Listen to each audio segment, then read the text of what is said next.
Hi అండి. వేడి వేడి అన్నంలో కాజు చికెన్ కర్రీ వేసుకుని తింటే చాలా బాగుందండి.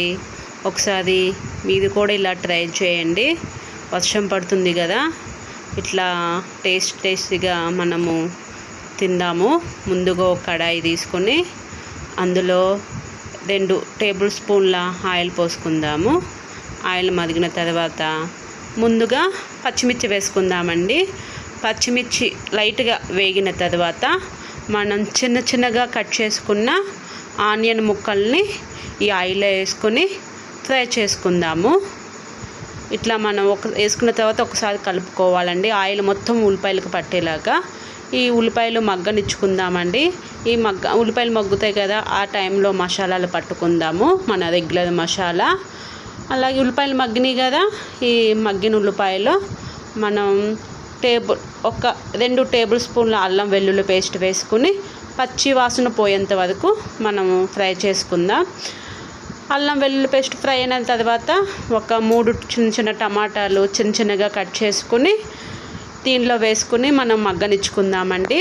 ఇలా పూర్తిగా ముక్కలు మగ్గిన తర్వాత నీట్గా కడుక్కున్న చికెన్ని మనం ఈ కడాయిలో వేసుకొని ఒకసారి ఉల్లిపాయ టమాటా ముక్కలు ఈ చికెన్ ముక్కలకి పట్టేలాగా ఒకసారి మనము కలుపుకుందాం. ఒక 10 నిమిషాలు మూత పెట్టుకొని ఉంచుకుందాం.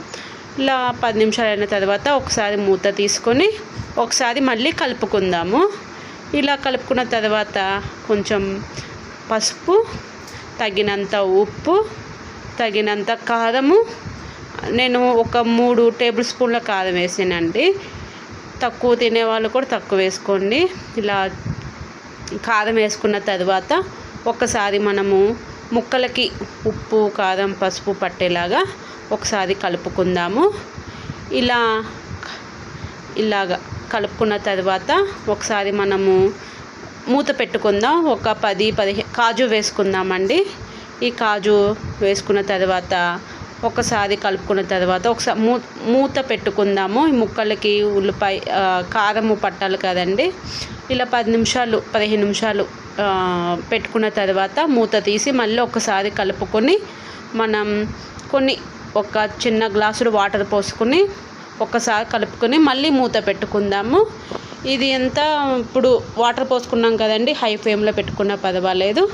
ఇలా మనం ఒక 10 నిమిషాలు అయిన తర్వాత మళ్ళీ మూత తీసుకొని ఒకసారి మళ్ళీ కలుపుకుందాము.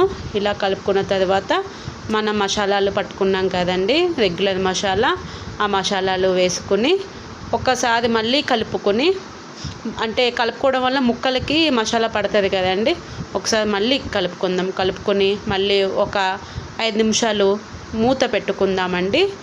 ఇలా మూత పెట్టుకుంటే 5 నిమిషాలకు ముక్కలకి మసాలా పడుతుంది.